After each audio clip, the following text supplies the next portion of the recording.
Hello guys! Welcome back to my channel. It's me again, Lakwatserong Butiki. Mula doon sa makasaysayang simbahan ng Taguig City, ang Archdiocesan Shrine of Saint Anne, nakatawid na ako ngayon dito sa simbahan ng Mandaluyong City, ang Parish of Our Lady of the Abandoned. Samahan niyo ako dito guys!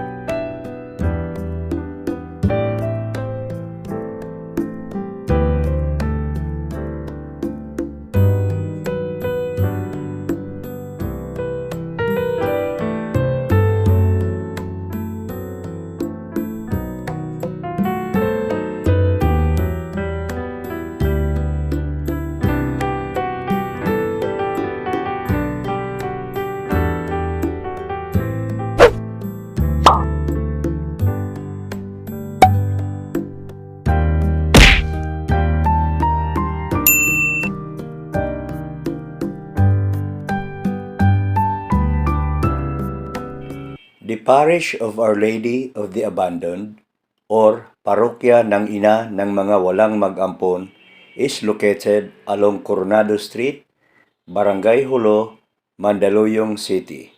It belongs to the Vicariate of San Felipe Neri within the Archdiocese of Manila. During the time of the Spanish occupation, around 18th century, the Parish of Our Lady of the Abandoned was part of the Parish of San Felipe Neri. It was a small structure, then a chapel or Bisikleta, where the priest usually held sacramental services for the parishioners. This situation lasted through the time of the Japanese and the American occupation up to the late 60s. In 1970, we became a part of the new San Roque Parish. During this period, Father Emmanuel Songa, parish priest of San Roque, introduced, subdivided, and organized the existing zones into smaller units called Buklurans or Basic Christian Communities, BCC. Such Buklurans were mostly focused on the Marian devotion, whose main activity was the Black Rosary. On June 19, 1980, His Eminence Jaime Cardinal Sin signed a decree that established the sub-parish of Our Lady of the Abandoned as a full-fledged parish of Our Lady of the Abandoned. Reverend Father Emmanuel Ortiz was the first parish priest of the Parish of Our Lady of the Abandoned. He prepared the new parish by organizing the parish programs.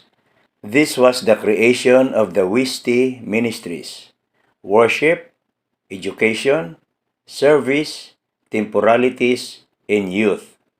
One of the pastoral programs developed and implemented was the Bible sharing.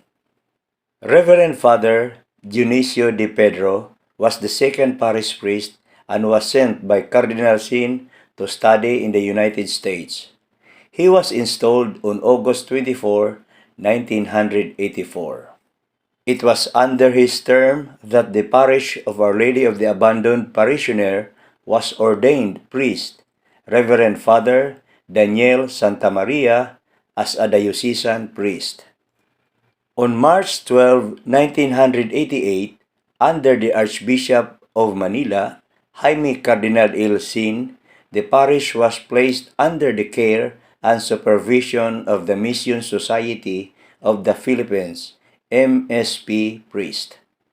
On May 15, 1988, Reverend Father Edward Ed Palena, MSP, was appointed parish priest while Reverend Father Manuel Hadraki, MSP, was designated Assistant Parish Priest, 1988 to 1989.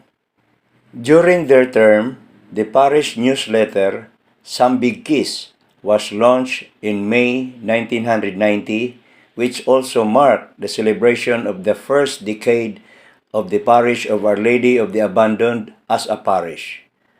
Another important event was the Second Plenary Council of the Philippines, PCP-2, in January to February 1991, that intensified the role of the Basic Ecclesiastical Communities, BEC.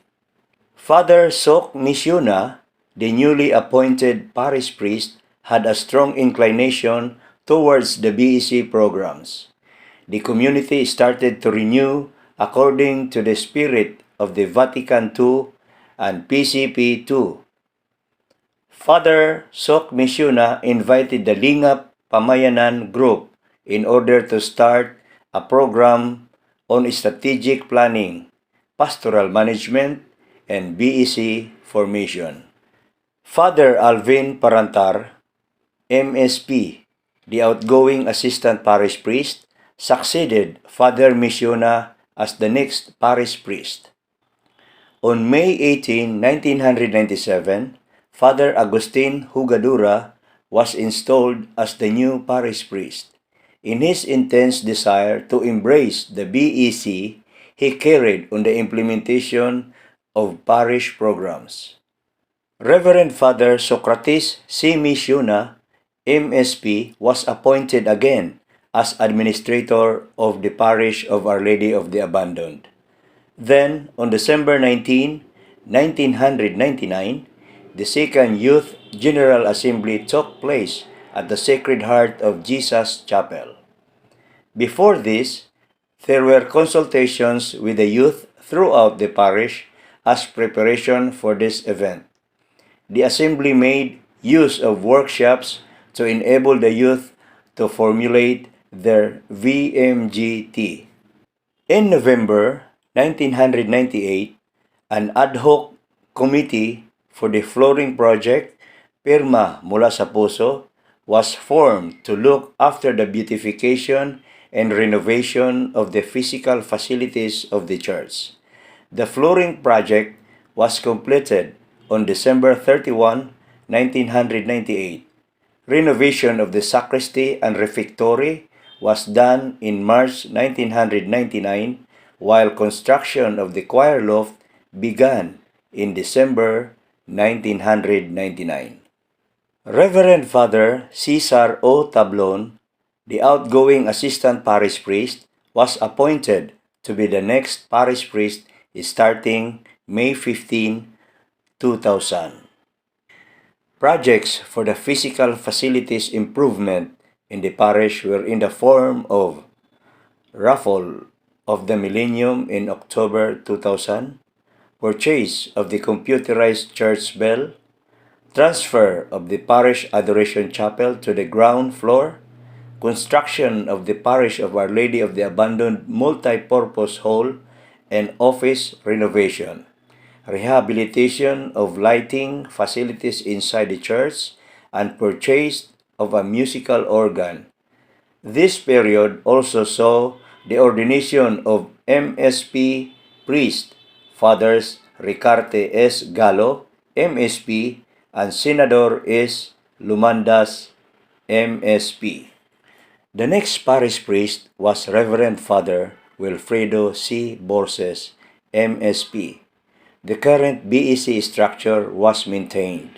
However, an improvement in the parish organizational structure was the creation of the Finance Committee to finance church-related matters. In terms of pastoral programs, the following were implemented: deepening of the MPS Sambahaginan, which was based on Kataga ng Buhay, Word of Life, a foculaire material, launching of the Archdiocese of Manila's Pondo ng Pinoy, active participation in His Eminence Gaudencio Cardinal B. Rosales project, MAGPAS or Manila Archdiocesan General Pastoral Assembly, creation of the Parish of Our Lady of the Abandoned MAGPAS team.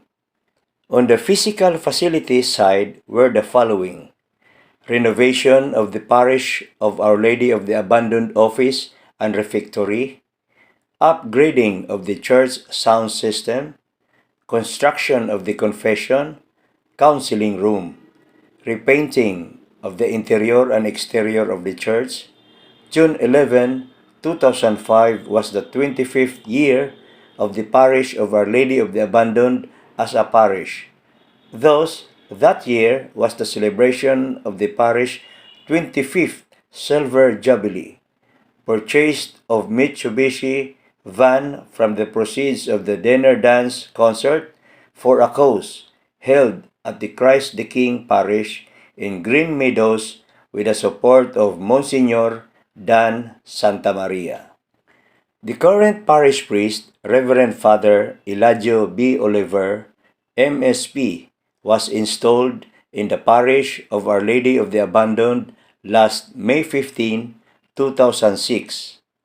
So far, he has the longest term as parish priest of the parish of Our Lady of the Abandoned.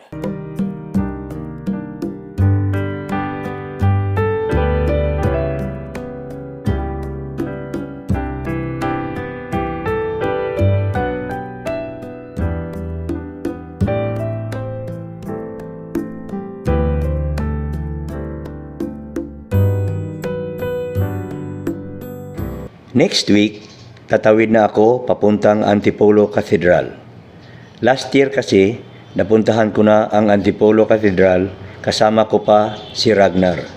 But this time, si Bjorn na ang makakasama ko. Masusubukan ko rin itong si Bjorn kung gaano katibay pagdating sa ahonan. Malulupit kasi ang mga ahon dyan sa Antipolo. Abangan niyo ako doon, guys! Bye-bye!